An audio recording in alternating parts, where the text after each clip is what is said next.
بيبدأ فيلم النهارده مع دارسيا وبتصحى من النوم وبتكون قاعدة في كهف وبتسمع صوت، وبتبص بتشوف طيارة بتهبط وبتمسك القناصة وبتنشن على الطيارة، وفي شخص بينزل من الطيارة وبتخلص عليه وبتاخد الطلقة عشان ما تسيبش دليل وراها. وبيظهر ليفاي وبيصحى من النوم مخضوض وبيستعد وبيلبس هدومه وبينزل. هو بيقف في مكان فاضي وبينزل من العربية وبيقعد على الشط لحد الصبح، وبيقعد يكتب في قصايد وبيجيله كلب وبيلعب معاه، وبيجيله رسالة إنه يروح معسكر البنتالون وبيتحرك على هناك. هو بيوصل وبيقابل واحدة بتكون عارفة عنه كل حاجة وبتقول له انت تعرف انا مين؟ فبيقول لها ليفاي من شكلك اخمن انك جايه تديني مهمه. فبتقول له انت متقاعد من 4 سنين وبتخدم من وقت للتاني مع البحريه، وابوك وامك وجدك كانوا بيخدموا في الجيش، وانت من افضل القناصين في العالم. وبتساله لو شغال مع اي جهه تانيه، فبيقول لها لا. وبتساله عن الدكتور النفسي اللي قال انه ما يقدرش يشتغل، وبتساله كمان لو بياخد اي عقاقير. فبيقول لها ليفاي انت قتلتي حد قبل كده من على بعد 100 متر؟ فبتقول له لا. بيقول لها لو جربتي هتلاقي ان الحبوب هتاثر عليكي، عشان كده مش باخدها. وبتعرفوا انها عايزاه يرجع للشغل. وبتظهر دارسيا وهي ماشيه في المدافن وبتسلم على ابوها اللي بيكون قاعد يعزف، وبيسلم عليها وبيعرفها ان في مسيره صورتها وهي في بيلاروسيا، وان موسكو مش هتكون عايزه حاجه تربطها باللي حصل. فبتقول له دارسيا ده كان عنده اطفال. فبيقول لها ان بيلاروسيا كسبت ثروتها من الفوسفور وصناعه الالغام. فكري كام طفل مات وفقد رجليه بسبب الصفقات دي. ودارسيا بتعرفه انها مبقتش تقدر تنام وان الموضوع مبقاش سهل زي الاول. وبتساله لو راح للدكتور، وبنعرف انه مصاب بالسرطان وبيكون حالته متاخره وقرب يموت. وبيعرف دارسيا ان يوم 14 فبراير يوم عيد الحب هيموت نفسه عشان يكون جنب مراته. وبنروح لشهر سبتمبر وبيظهر ليفاي وراكب طياره تبع الجيش، وبيجي له جنديه وبتاخد منه كل متعلقاته، وبتقول له انه هينزل هنا وهيكون قدامه 38 كيلو عشان يوصل. وبيستعد وبينزل من الطياره وبينزل على الارض وبيقابل صعوبات كتير، بس بيكمل وبيقف قدام النار. وبيظهر واحد من وراه من البحريه الامريكيه وبيعرفه بنفسه وبيقول له ناديب جي دي. وبيساله ليفاي يعرف ايه عن المهمه، فبيقول له ما يعرفش عن المهمه حاجه ولا حتى يعرف هما فين. وجي دي بيقول له ان بقاله سنه هنا وما يعرفش حد هنا، وانه فرحان جدا انه شافه لانه ما اتكلمش مع حد وش لوش من سنه. وبيعرفوا ان ده اخر يوم ليه في المكان وان ليفاي هياخد مكانه. وبيبدا يعرفوا المهمه اللي هيفضل يعملها لمده سنه، وبيوريه برج المراقبه اللي هيعيش فيه وبيكون مجهز عشان يصمد لفترات طويله. وليفاي بيسال عن الجنب التاني، فبيقول له ده البرج الشرقي ومحظور عليه يتواصل معاه، ده غير الالغام والعوائق اللي هتمنعه من العبور. وبيطلع معاه لفوق وبيعرفوا ان مفيش اي طريقه يتواصل بيها مع العالم الخارجي، وان مفيش غير اللاسلكي اللي هيكلموك عليه، ولو في مشكله بتدوس على الزرار الاحمر. هو بيقعد يحكي له عن المكان وبيعرفوا انه موجود من ايام الحرب البارده، وان البرج اللي قدامه تبع روسيا، ودي اتفاقيه قديمه عملوها البلدين من اكتر من 75 سنه، وان المكان سري لدرجه ان ولا رئيس امريكا ولا رئيس روسيا عرفوا حاجه عن المكان. وبيقطعوا ليفاي بيقول له انا مش فاهم برضه المهم اللي انتوا عايزين نعملها، المهم ان نمنع الناس من انهم يدخلوا الاخدود وده بيكون اسم المكان. فبيقول له جي دي لا احنا عايزينك تمنع اللي جوه الاخدود من انه يخرج بره. وهو بيمسك قنبله وبيرميها لتحت، وبيسمعوا صوت صراخ وبيقوم ليفاي جري وبيسال جي دي عن الصوت. فبيقول له عمري ما شفتهم بس بيتسموا برجال الجوف، وانه من الاربعينيات تم ارسال 2500 جندي للمكان هنا ومرجعش منهم ولا واحد.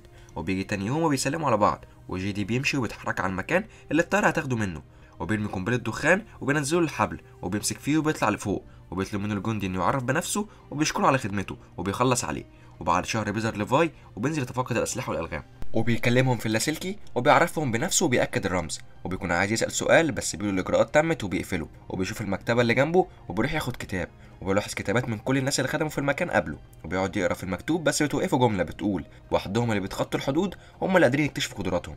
وبتكون الجملة دي بتاعت أول واحد خدم في المكان. وبينزل يلم أكل من المزرعة وبيسمع صوت من الناحية التانية، وبيطلع يشوف اللي بيحصل وبيزوم، وبيشوف واحدة بتقطع الخشب وبتطلع دارسيا. وبيكون ليفاي نايم والبرق بيضرب، فبيقوم مخضوض وبيمسك سلاحه وبيلف في المكان. ولما بيستوعب اللي حصل بيهدى وبيبص على الارض بيلاقي نفسه اتجرح من الكوبايه، وبيقعد يعالج جرحه وبيبص في المنظار بيشوف دارسيا قاعده. وبعد شهر عيد ميلاد دارسيا بيجي وبتحتفل بعيد ميلادها لوحدها، بتكون قاعده زهقانه وبتستخدم المنظار وبتشوف ليفاي فبتدخل تكتب حاجه على الورق وبتضرب نار عشان تلفت انتباهه. وبيشوفها وبتكون كاتباله اسمك ايه، فبيرد عليها وبيقول لها محظور عن التواصل. فبتكتب له انا اسمي دارسيا والنهارده عيد ميلادي وهعمل اللي انا عايزاه. فبيروح يصب بكاس وبيكتب لها انا ليفاي تعالي نشرب سوا عشان عيد ميلادك. وبتروح تشغل اغاني بصوت عالي وليفاي بيسمعها وبتكتب له تعالى نشوف مين بيرقص احسن.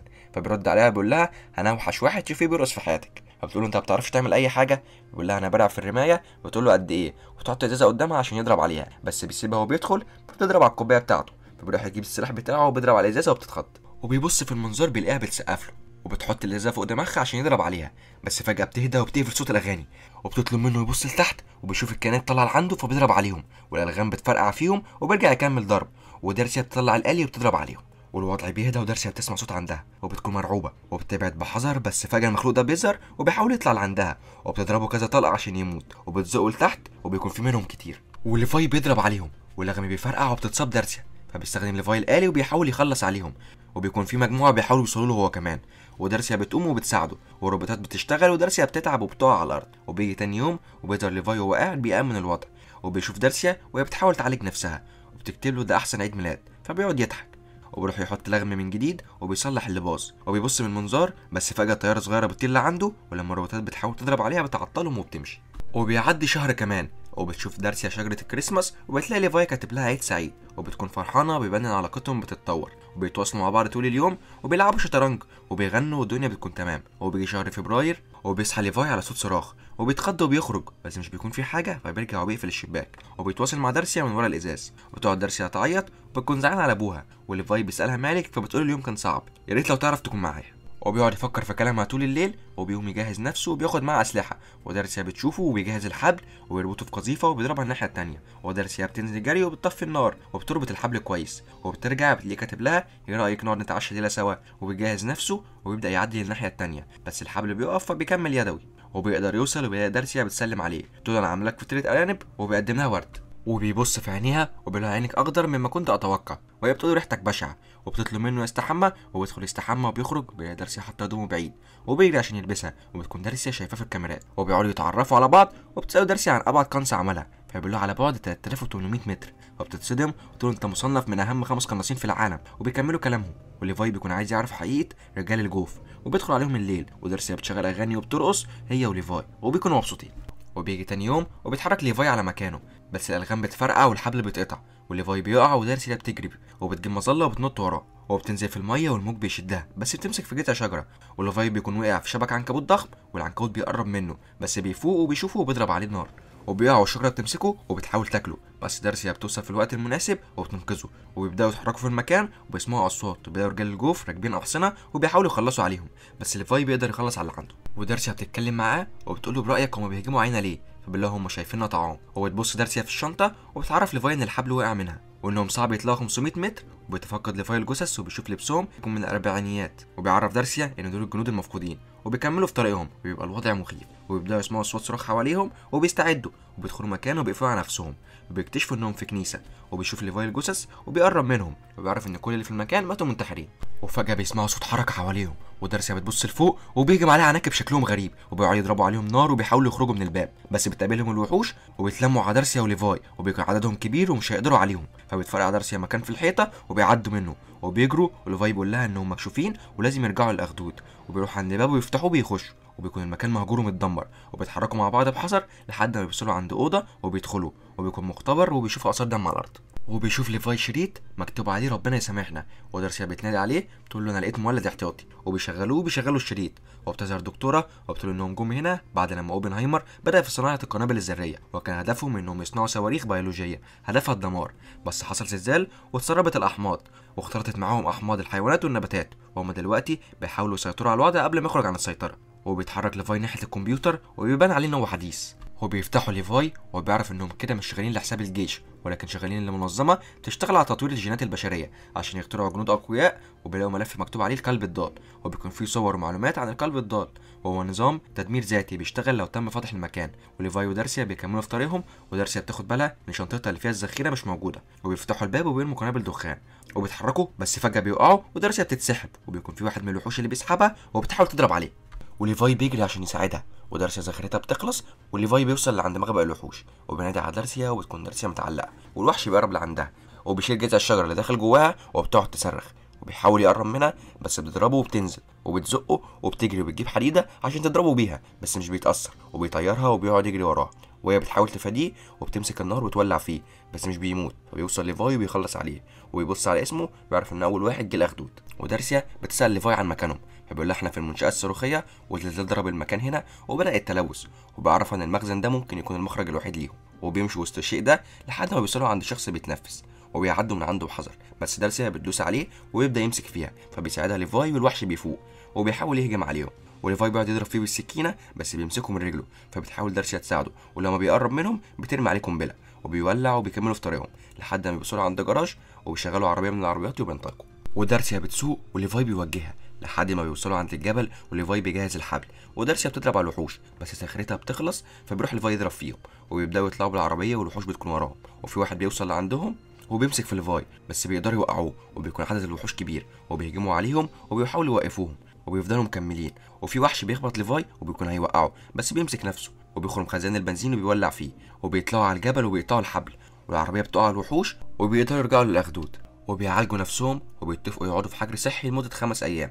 ودارسيا بتساله عن ساعه بيختاروا يشتغل هنا، فبيقول لها عشان عادي الاستغناء عن راجل من غير روابط ومفيش حد يسال عنه لو اتخطف. فبتقول له دارسيا تعالى نهرب، انا عارفه مكان في فرنسا. فبيقول لها ليفاي انا بتمنى نعمل كده بس مش هيسيبونا بعد ما عرفنا كل حاجه عنهم.